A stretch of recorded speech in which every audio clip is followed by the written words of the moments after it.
네, 반갑습니다. 한국사의 해설의 품격 담은 사학도 해풍사입니다.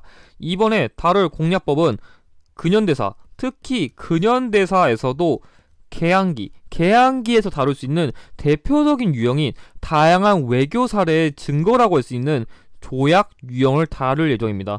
이게 최근 기초에 나와가지고 이걸 좀 어려워하시는 분들이 있더라고요. 그래가지고 이번에 공략법을 다루게 됐는데 이거 나누다 보니까 이게 내용이 너무 많아가지고 개항기식이랑 구한말식을 나눠가지고 총 2탄으로 찍을 예정이거든요. 그래서 일단 1탄은 개항기 시기, 그러니까 1897년까지의 사례를 일단 다루는 것으로 목표를 잡겠습니다.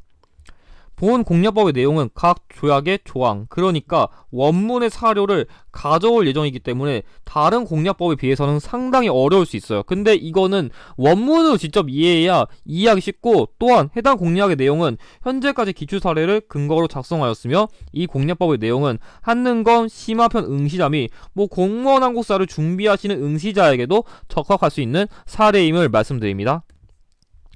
일단 한능검의 개항기 조약 유형을 어려운 이유를 말씀드리면, 이게 역사 시험에서 다루는 분야가 이게 되게 정치라던가 경제라던가 아니면 사회 이런 것도 되게 많은데, 일단 이 분야는 외교의 분야예요. 근데 약간 보면은 이게 어떻게 보면 약간 좀 법처럼 그런 실질적인 그런 무역, 그런 외교의 조항을 다루다 보니까 낯설어요, 기본적으로. 이 분야를 안 해본 사람들은 이걸 자체를 읽어볼 기회가 없으니까 매우 낯설고, 각 조약의 원문을 통해서 공부를 하시는 분들이 별로 없어요. 그러니까 이게 원문 던져주면은, 내가 가령 강화도 조약이 있어요. 그럼 강화도 조약이 있으면은 원문 던져줬는데, 이 조약에 있는 내용은 뭐지? 이거는 뭐지? 읽어보고, 오답할 때 이게 이 키워드구나, 이렇게 헷갈리시는 분들이 많거든요. 그래가지고 각 조약의 핵심 사례를 살펴보면서 키워드를 이게 유추하는 훈련을 한 번 정도 길러드리기 위해서 이 영상을 만들었어요. 그래서 각 조약의 핵심 키워드 다뤄드리면, 일단은 미리 말씀드리면 순서는 개항기 시기 초기에 일본과 체결한 조약, 그리고 미국과 맺은 조약, 그리고 이모군란 및 갑신정변의 결과로 체결한 조약 순서대로 다룰 예정이고, 특히 2페이지 한정에서는 빨간색으로 표시한 조약, 그러니까 이 강화도 조약이랑 조을통상장정은 한능검에서 좀 잘 나오고, 이 두 가지는 한능검에서는 잘 안 나오고 공무원 한국사를 준비하시는 분들이 더 참고하시는 게 좋을 것 같아요. 그래도 이거 한 고급 40회 때에서 한번 나온 적은 있긴 해요.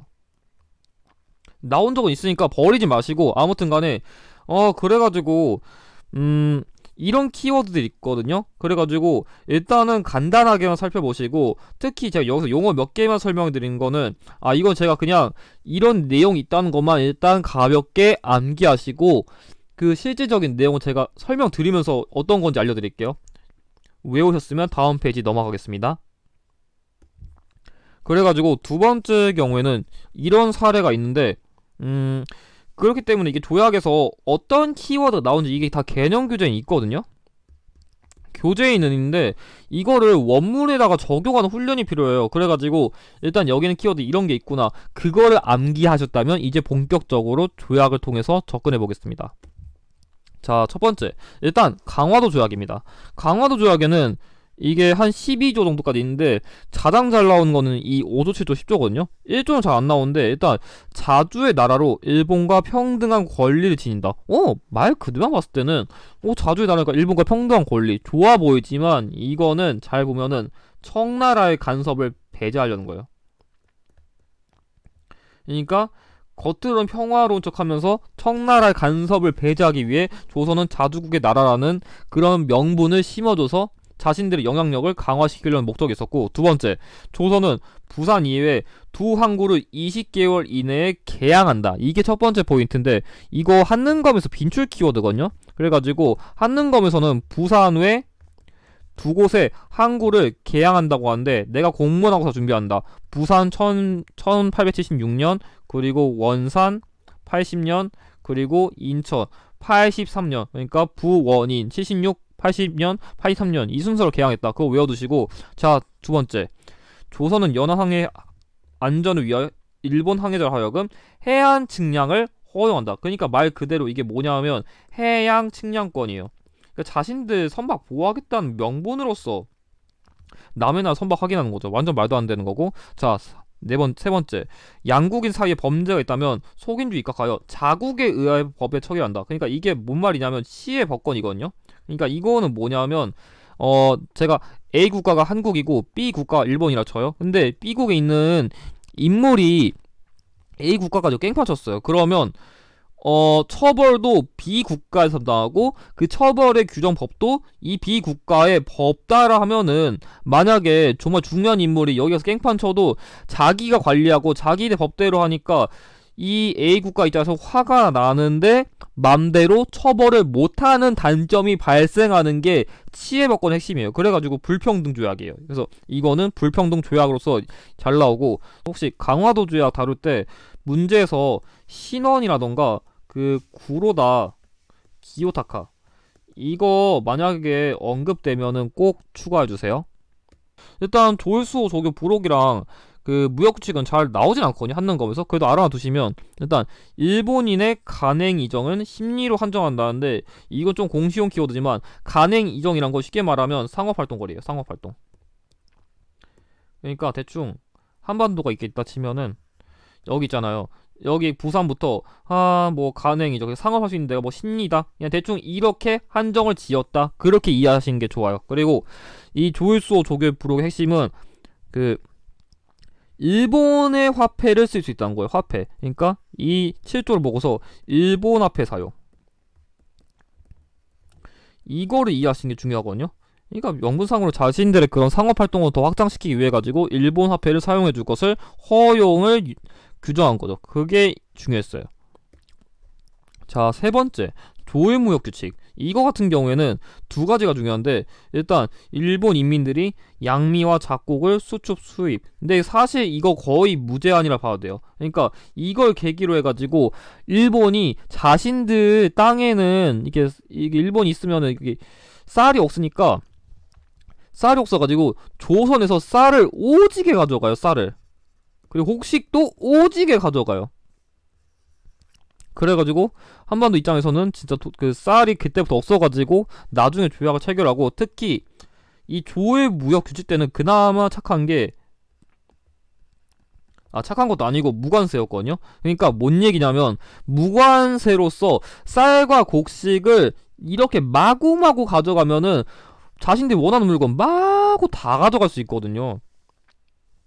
그래가지고 당시 이 조약을 계기로 조선 내에서 쌀이 너무 수탈되니까 여기서 그걸 좀 고쳤거든요. 그래가지고 첫 번째로 뭐가 있냐면, 국내 양식이 부족할 것을 우려하여 일시 쌀 수출을 금지할 때는 1개월 전에 지방관이 일본 영사관에게 통지하고 한국에 있는 일본 상인들에게 전달한다는데, 말 그대로 쌀 수출을 금지한다. 쌀 수출을 막고 그거를 방어한다. 그러니까 쌀 수출을 막는다. 그거를 방곡이라고 하거든요. 그래가지고 이건 방곡령을 규정한 게 핵심인 거예요. 그러니까 이게 막을 박자거든요. 그러니까 곡식을 막는다, 쌀 수출을 막는다. 그래가지고 방곡령을 선포한 거에 규정한 내용이 조일통상장정의 핵심이고, 또한 여기서 관세와 벌금은 조선 동정을 납부하는데, 그러니까 뭔 얘기냐면, 여기서 이 조일통상장정 때는 하도 아까 얘기한 조일무역규칙 때 무관세로 오지게 뺏어가니까, 이때부터 관세 규정에서 알았어 좀 덜 뜯어갈게 이렇게 좀 제동도 걸어줬고, 특히 조선 정부에서 어떠한 권리와 특전 및 혜택과 우대를 다른 나라 관리 백성에 베풀 때는 일본국 관리와 백성에게도 마찬가지로 일체 그 혜택 받는다는데, 이거 이따 다시 설명드리겠지만 말 그대로 최혜국 대우예요. 최혜국 대우라는 건 어떤 말이냐면, 내가 이게 있어요. 그럼 A 국가가 있고 B 국가가 있는데 이런 느낌인 거예요. 제가 똑같이 A 국가, B 국가에게 빵을 하루에 한 개씩 줘요. 근데 A 국가한테는 플러스로 음료수도 줘요. 그러니까 B 국가 입장에서는 나는 빵 하나만 주는데 쟤 음료수도 줘? 나는 왜 음료수 안 줘? 나도 저런 혜택 주란 말이야. 그러니까 A 국가에게 뭔가 내 국가에게 얻는 혜택 같은 거를 규정해 주는 게 있으면 나도, 야나도, 이게 최혜국 대우의 핵심이다. 그래가지고 이 포인트를 잘 외우시는 게 중요합니다. 그래서 일단 첫 번째 일본과 맺은 조약 마치고, 두 번째 자, 이제 미국과 맺은 조약 다룰 건데 이거는 세 가지만 외우면 돼요. 근데 아까도 좀 키워드 다뤘으니까 이제 좀 여러분들이 읽는 법을 좀 아실 수 있는데, 일단 첫 번째, 만약 타국이 어떤 불공평하게 하고 경시하는 일이 있다면 통지를 거쳐서 반드시 서로 도와주고 중간에서 잘 조정해준다. 그러니까 말 그대로 이게 뭐냐면 거중 조정이거든요. 그러니까 뭔 얘기냐면 미국이 조선 입장에서 어떤 타국에게 이렇게 막고 있으면 미국 형아가 와가지고 야야 건들지 마. 야 우리 조선이 왜 때려? 그만.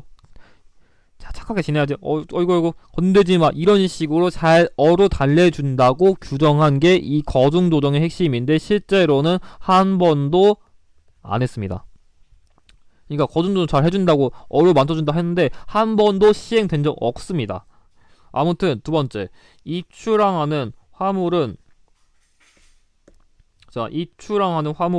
모두 세금을 바치고 세금을 거두는 권한은 조선국이 자주적으로 행한다. 말 그대로 여기 있네요. 세금을 규정했으니까 말 그대로 이 조약에서는 그래도 관세는 규정했어요. 미국이 좀 착해요. 이거만 봤을 때는요. 이거 봤을 때는 관세는 규정해줬으니까 착한 것 같아 보여요. 특히 앞서 조약에 달리 미국 상인이라는 말도 있어요. 그래가지고 좀 구별하기 쉬웠고, 특히 여기서도 그게 있어요.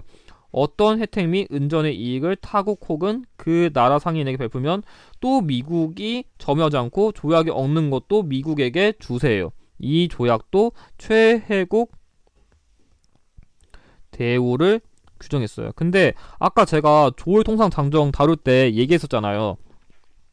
그 최혜국 대우를 규정했을 때 처음 규정한 게 이 조미수호 통상조약이에요. 그러니까 최혜국 대우를 처음 규정한 거는 이 조약이에요. 이 조약. 그래가지고 그것도 키워드 잘 나오니까 꼭 외워두시고, 자 다음으로 조청삼 및 수료 무역 장정. 일단 여기서는 이것도 중요한데, 일단 중국 상무위원이라는 말이 나왔거든요.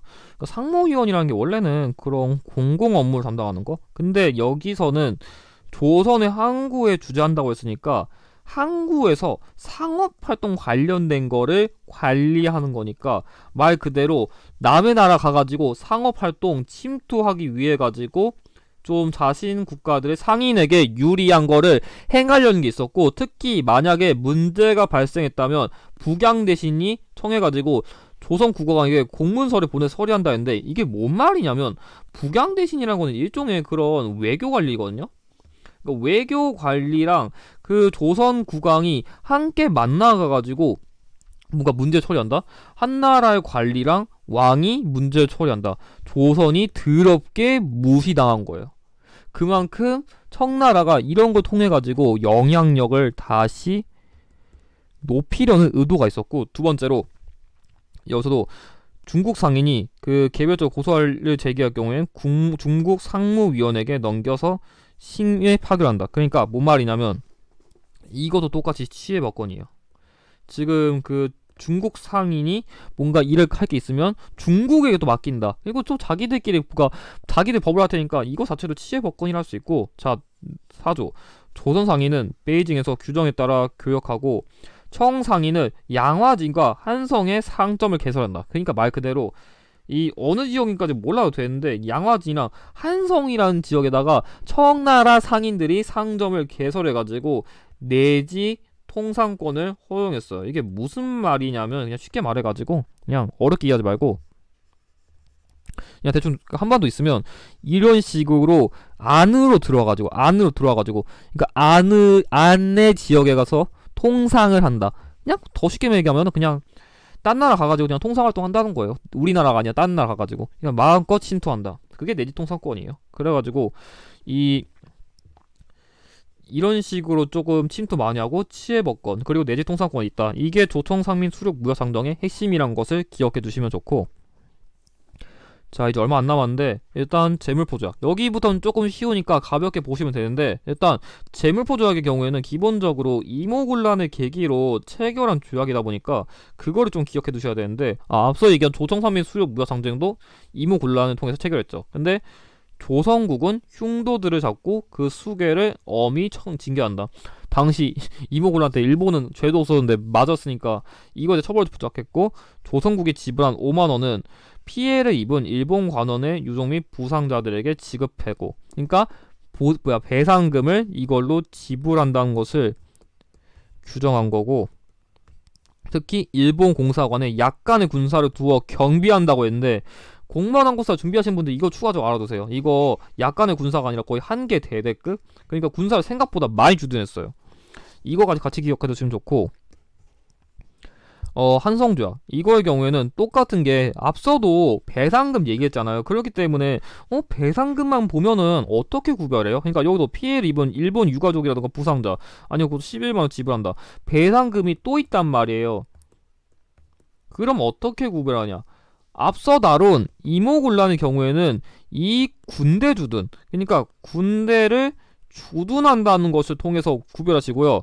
이 한성조약의 경우는 일본 공사관을 신축하기 위해서, 그러니까 땅과 건물을 내줘서 그런 건물을 지을 수 있는 부지도 제공해주고, 그러니까 뭔가 공사관을 신축할 경우에 돈 준다. 그러니까 한마디로 요약해서 공사관 신축비가 있냐 없냐, 그러니까 정리해서 그 이모군란은 군대 주둔, 그 한성조약의 경우에는 공사관 신축비가 언급됐냐 안 됐냐, 그거를 중심으로 구별하시는 것을 권장드립니다. 자, 마지막으로 텐진조약의 경우에는 그냥 이거는 그냥 정답 선지로 더 잘 나오는 것 같긴 한데, 그냥 핵심은 그냥 청해 양국은 조선 내 주둔한 군대를 모두 철수하고, 조선에 뭔가 변란이 발생해서 청나라 양국 혹은 어떤 국가가 파병할 때 서로 문자로 통보하고 진정된 이후에는 즉시 철수하고 군대를 주둔하지 않는다고 했는데, 그때 당시에 동학농민 운동 때 이 텐진 조약의 영향을 받아가지고 상호 군사를 파병했지만, 당시에 일본이 군사를 철수하지 않아가지고 청해 전쟁이 발생한 계기를 준 조약이다. 이런 흐름까지 외워두시면 좋을 것 같습니다. 그러면 이것으로 개항기 시기의 조약은 마치고, 다음에는 구한말 시기의 조약.